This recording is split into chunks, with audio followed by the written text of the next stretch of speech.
Welcome to another CETL support video on how to create documents and content creation in Blackboard Ultra. So here I am within my Blackboard course yet again, and I have my modules set up, but let's show you how to create some content and add things. So anytime you see this purple plus sign with the purple showing up, this is the best and easiest way anywhere within your course content that you want to be able to add new items, whether I'm inside of a module or outside of a module. So by clicking on this, I can create things. Okay, so this is the quickest and easiest way. By creating, I can add a new learning module. I could do a new folder, document. I'm going to choose document. And right away, I have to give it a name. So I'm going to say Blackboard document tutorial, titling it, and hit enter to save. Now, these are called your content blocks. So again, a document is like a blank page or canvas, and there's lots of different possibilities for us to use this to house different content for students. The most popular one is just this content block. And when I click on this, I'm going to be getting a lot more choices. Let's give you the overview though. The HTML is for embedding code, and there are some sites, such as Canva, for example, where you can embed the live code and then the presentation or the infographic, whatever it is that you may be embedding into this document page, will live update. It's a really cool feature in Blackboard Ultra. A knowledge check is something I showed in an earlier video where it's like a built-in quiz right within this document page that students are taking. And you create multiple choice questions, true, false, things like that. A file upload is just that. If you have a Microsoft Word or PowerPoint document, this is really good to use as it will embed it within this document for you. The cloud upload is from your OneDrive, so from your Microsoft OneDrive in the cloud account.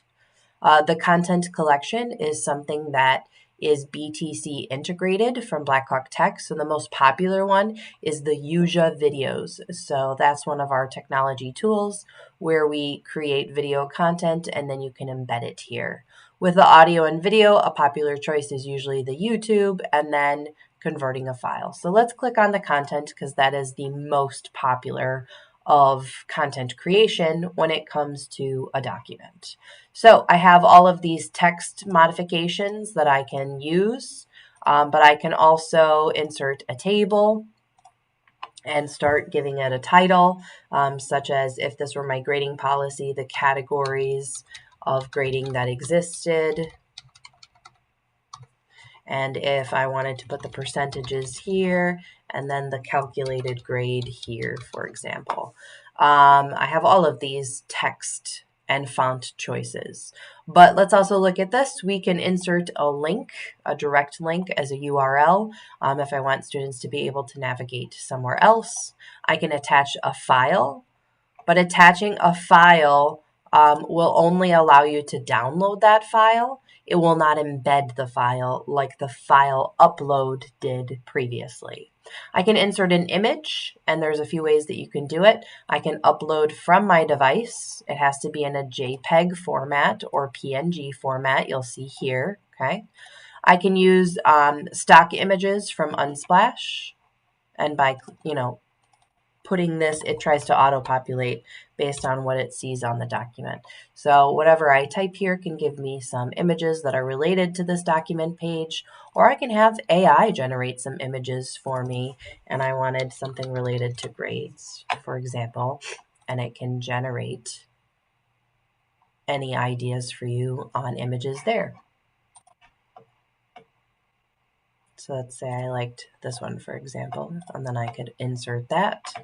A great way to have this accessible to students, and meaning that it's going to have a good accessibility, meaning that it can be read in lots of different devices. It's going to work really well based on the lighting and the ability to download and view it, etc., is to give it a name. So like a grades image, for example, and then save.